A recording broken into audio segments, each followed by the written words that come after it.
Senator Sanders, I want to start with you on this question of Russian interference in the election. What do you make of it? Well, I think when you have the intelligence agencies saying that happened, when you have John McCain, when you have Democrats, when you have a bipartisan effort saying that we need an investigation, because this is very serious stuff, I think we go forward. But I don't want to go backwards. I mean, I think we've got to go forward. We've got to take a hard look at the role that the Russians played in this election process. We'll see where the investigation goes. But for Donald Trump to summarily dismiss all of this makes no sense to me at all. But John, I'll tell you what my major concern is right now, when I'm hearing from people all over Vermont and all over this country, is during the campaign, Mr. Trump made some promises.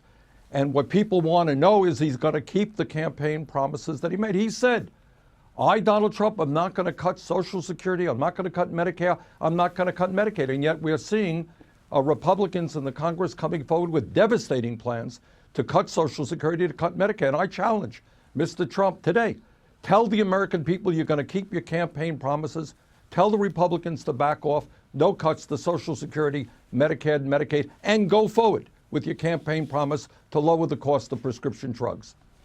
But these promises or these ideas that are being floated by Republicans, as you point out, are not coming from Donald Trump himself. So right. You still give him the benefit of the doubt on that.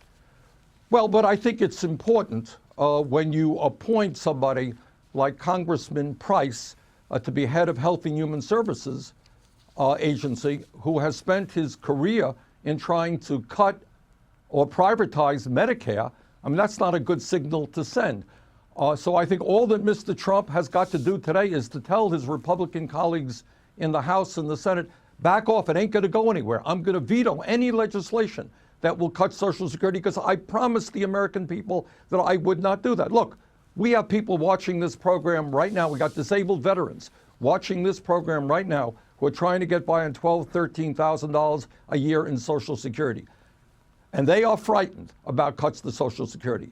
My view is we have got to expand Social Security benefits by lifting the cap on taxable income.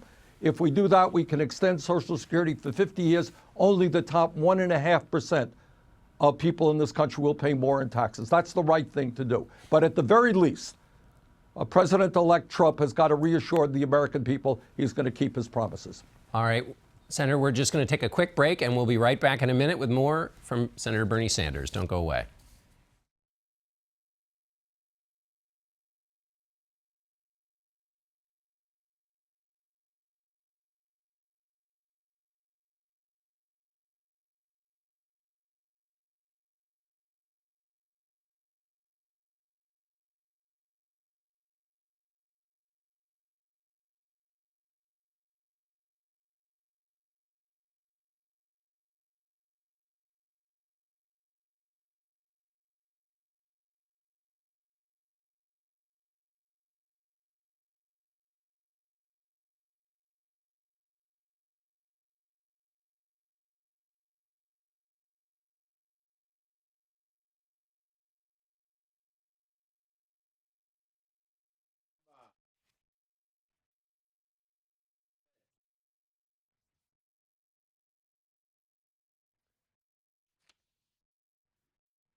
And we're back with Senator Bernie Sanders. Senator, just going back on this Russia question quickly before we move on, I just wanted to get a sense from you. Do you think a congressional investigation is sufficient, or do you have any other thoughts about how these reports should be responded to?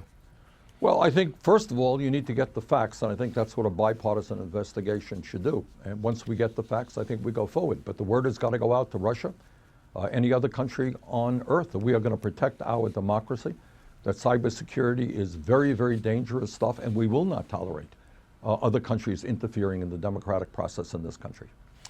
You have some issues, although we just talked about on Social Security, where you disagree with the Republicans, but you have some issues where you could work with Donald Trump. We've talked about this before. Have they ever reached out to you? They've reached out to some Democrats, the president, Al Gore. Well, I'm glad, by the way, that they reached out to Al Gore, because obviously the former vice president has played an enormously important role in educating the American people about the planetary crisis of climate change. But I will tell you To answer your question, no, they have not reached out to me.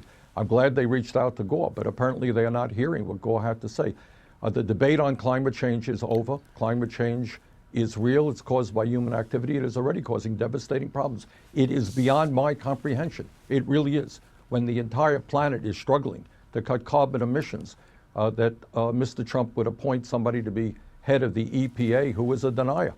It's too late for that, and the American people are going to have to take matters into their own hands and demand, and in their own ways, state by state, transform our energy system away from fossil fuel. Let me ask you about that. Those selections that Donald Trump has made to they go through those that go through the Senate. You supported the so-called nuclear option, which means those nominations cannot be blocked by a filibuster. Do you regret having supported the nuclear option?